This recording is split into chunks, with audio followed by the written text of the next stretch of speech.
right, so I want to go over the Bow Wow footage where the officers had body cam point of view of Bow Wow in the alleged night of the incident between him and Kiyomi Leslie. And let me say something about Kiyomi Leslie. I didn't know who she was because I haven't been entrenched in media like that, really, especially when I was younger. I was just doing whatever I was doing. So I didn't even know that him and Kiyomi Leslie dated. I came across Kiyomi Leslie on Facebook, actually, where she was doing skits with other dudes, and they were using her basically as to bring in and draw in the male viewer, pretty much because of how she looks and her body or whatever. First, I'm gonna play her perspective on what happened that night, and she's gonna give y'all her version of what happened before we get to the body cam footage from the actual officers. A lot of people don't know that we had secretly, well, it wasn't really secret, we broke up and then we secretly got back together because we were trying to work on staying out of social media because our relationship was so public, and this wasn't the first time that we had a domestic dispute, so we just thought it'd be best if we kind of laid low so the media wasn't so into our relationship. And so we were really working on trying to mend things back together when we officially ended, but this last time it kind of got too physical, and at the time I just needed to be done with it because a part of me just knew it wasn't going to change, and so I had to do stuff for myself.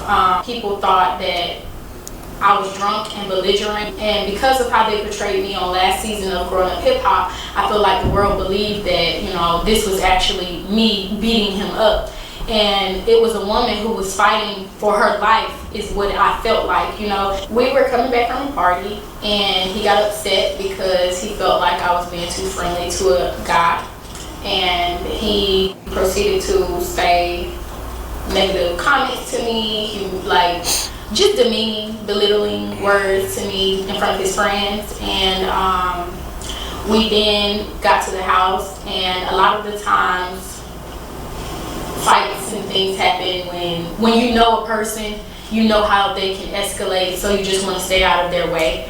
And so I tried to do that when we got on the elevator, but he was already to the point of no return with his attitude and what he felt like. Was he grabbing something out of her hand? It looked like he was grabbing something out of her hand. Maybe it was keys or something. But either way, gentlemen, this does not look good.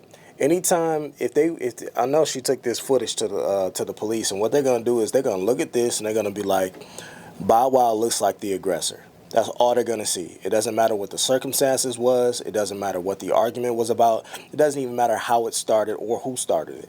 All they're gonna do is look at this footage and be like, oh, you're the aggressor. You're the problem. And at that point, from that point on, it becomes a focal point on you, and they're going to zero in on Bow Wow. Gentlemen, it's just best, if you can at all, to just trust me, walk the hell away. But let's see what else she had to say about this. He had been disrespected. And then, it escalated once we got into the room. I decided that I was going to pack up my bags and leave, and that was the turning point of the whole relationship. The whole situation started when I started packing my bags. He wanted to fight. He wanted to tell me to leave everything. And I can't really go into full detail because we are still, handling everything in court, but that's just the gist of what happened. And I feel like a lot of people believe that because he had scratches on his face and because his team got in front of the situation first and said that I was drunk and belligerent, that I was drunk and belligerent and that I was the one who started this argument, and I wasn't. I was a woman defending myself. All right, so that was her version of events. Now, you saw the elevator footage. You saw her response. And let me show you what led to this. Let me show you the other side of this. All I care about is Georgia state law. So tell me exactly what happened. Oh, well, shit. Yeah, just cut it to the chest. You know what I mean? She just, okay, see this lamp? We can get right to it. She took the thing off, grabbed the lamp. What did she take? The lamp. The lamp, okay. She took my lamp. And hit you with it? What? Look at my face. Okay, and then what did you do? Nothing. Did you see her face? Nothing. Look how my limp, everything. She went ballistic. Ballistic. Okay. Ballistic.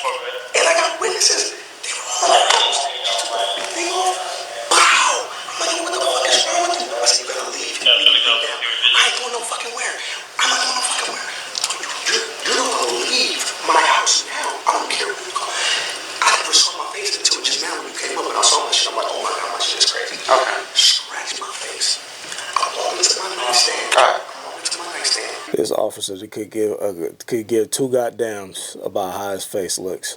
All you do is shake your fucking ass on the Instagram. That's all you know. That's it. Don't do that. Come on, man. Don't go to jail. I'm broke on my thought. You ain't about to touch me. You ain't about to touch my shit because you ain't buying. You ain't buying. You ain't buying. You ain't buying. No. I don't. No. I'm saying I'm gonna call him. I'm gonna call him.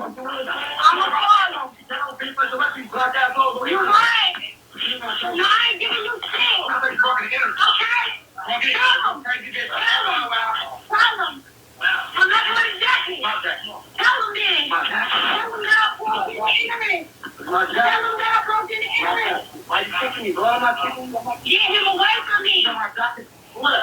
All you do is shake your fucking ass on the Instagram. That's all you know. He said, all you do is shake your fucking ass on Instagram. That's all you known for. But bro, you chase you. All right. I think that's more than enough footage of what we have here.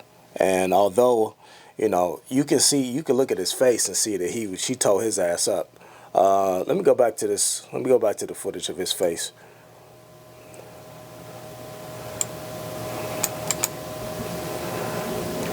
Like, bro, let me tell y'all something, man. And let me tell you this coming from experience. Anytime the relationship goes beyond the point of just verbal altercations to where y'all are now physically getting into it, y'all are physically going at one another, whether it's the man going after the woman or the woman going after the man, it's already done. It's over. You're never going back to whatever it was before. It's only going to progressively get worse, I'm telling you. It's only going to progressively, because anytime a woman feels like she is justified in putting her hands on you or throwing something at you, that means that all respect has already been lost, and she'll do it again. And it's the same thing for a man. If a man is putting his hands on you, he's willing to do it again. Leave. It's over. There is nothing there to salvage. That relationship is done. Y'all have already passed the threshold of no return. Take my word for it. It only gets worse. You have never heard of a relationship where somebody has been physically abusive and it turned out that everything just turned out peaches and roses. We lived happily ever after because everybody got their shit together. It doesn't work that way. Once you get to that threshold and you cross that line, there is no turning back for that relationship. It is done. It's better to just walk away. And unfortunately, when the police get called and they show up and they do their investigation and they ask all these questions and they can't figure out which one of you is telling the truth or who started what or when, y'all both going to jail because we don't know which one of you is telling the truth. So we'll just take both of y'all down to the precinct then. We'll just arrest both of y'all. So at that point, you've already lost. And you got more in this situation. Bow Wow, you had more to lose than she did. Way more. Reputation, contract deals. You had way more on the line to lose than she did. And you can tell that he's a hothead and just from the videos. And I understand, I've been there where a woman has made you upset. But you getting in her face and barking and doing all that shit? Nope. Nope. I believe that they were abusive to one another, whether that was verbal or physical. And she tore his ass up that night, scratched him all across. He walking around looking like Scar from Lion King. And for what? All from a woman that you don't even respect because you just said that all she do is shake her ass on Instagram. Well, if that was the case, then why you want to be with her then? Y'all got to make a choice, man. Y'all can't have it both ways. You want the Instagram baddie, but then at the same time, you want to down talk her and treat her like trash. And treat her like she ain't shit. But you was the same one that went after her and chased her. She in your crib. You wanted that. But now all of a sudden she just an Instagram hoe. No. We gotta be, we have to be more accountable for the decisions that we make, man. You gotta be more accountable. Have to be. If you want to chase the Instagram baddies, cool, chase them. But you already know what that come with, and you can't then go back and rewrite history and be like, oh well, she was just, I knew you was just an Instagram, I knew you was just a hoe, I knew you was just for the streets. Well, if you knew all that information, why did you still allow her to come into your space? Because you a hoe too. But anytime the relationship crosses this line, where there's physical violence, assault taking place, leave. It's done. It's over. There's nothing to salvage here, whether there's kids involved or not. Leave. It's over. Anyway, y'all let me know what y'all think down in the comments, and I'll see you all in the next one.